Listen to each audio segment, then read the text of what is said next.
हरिओम राधे कृष्णा। यह तन कच्चा कुंभ है, चोट चहुद सिखाए। एक ही गुरु के नाम बिन, जदी तदी प्रलय जाए। यह शरीर तो कच्चे घड़े के समान है, जो चारों ओर से व्याधि रूपी चोट खा रहा है। इसकी इस गति का कारण गुरु का ज्ञान न पाना है, अर्थात गुरु के बिना यह चोट खाकर कभी न कभी नष्ट हो जाएगा। बिना गुरु का ज्ञान होता ही नहीं है।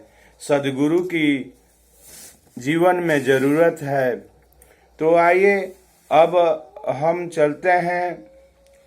संविधान सही है कि गलत है, यह नजरिया जो है कांग्रेस के शहंशाह के मन में क्या है, संविधान के ऊपर आजकल वो चल रहे हैं। तो इस संबंध में एक रचना की गई है, जिसको भोजपुरी में सुना जाए। संविधान सही बाटे गलत बा, तोहर नजरिया बतियाई बतावे के परी हो। संविधान सही बाटे गलत बा, तोहर नजरिया बतियाई बतावे के परी।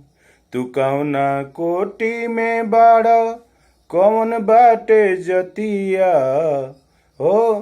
तू कौना कोटि में बाड़ा, कौन बाटे जतिया बतियाई बतावे के परी हो। संविधान सही बाटे गलत बा, तोहर नजरिया बतियाई बतावे के परी। त्याग और बलिदान भावना विकास होखे जीवन में, रही सुरक्षित सभी सीमा खुशी आई उपवन में।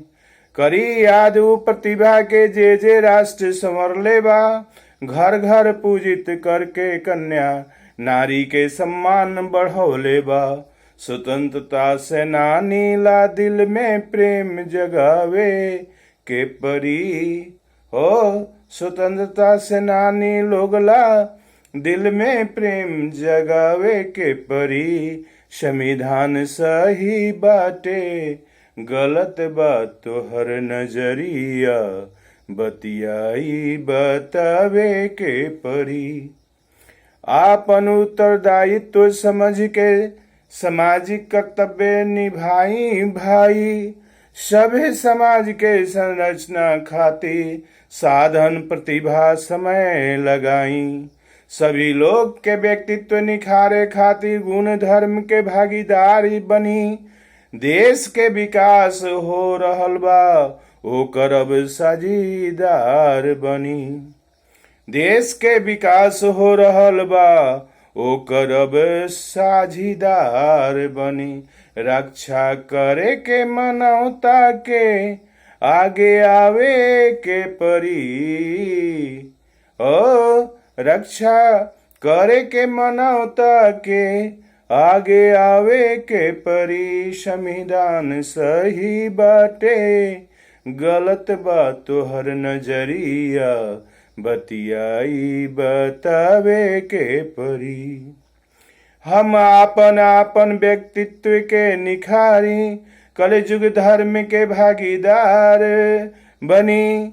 धरती बने स्वर्ग से भी सुंदर उपवन, ऐसन संकल्प के सिद्धि तक पहुँचाई। स्वतंत्रता दिवस पर्व जन जन के मनावे के परी ओ। स्वतंत्रता दिवस राष्ट्रीय पर्व जन जन के मनावे के परी। संविधान सही बाटे गलत बा, तोहर नजरिया बतियाई बतावे के परी हो। तू कौना कोटि में बाड़ा, कौन बाटे जतिया हो। तू कौना कोटि में बाड़ा, तोहर कौन बाटे जतिया बतियाई बतावे के पड़ी हो। तू कौना कोटि में बाड़ा, तोहर कौन बाटे जतिया बतियाई बतावे के परी, हो बतियाई बतावे के परी।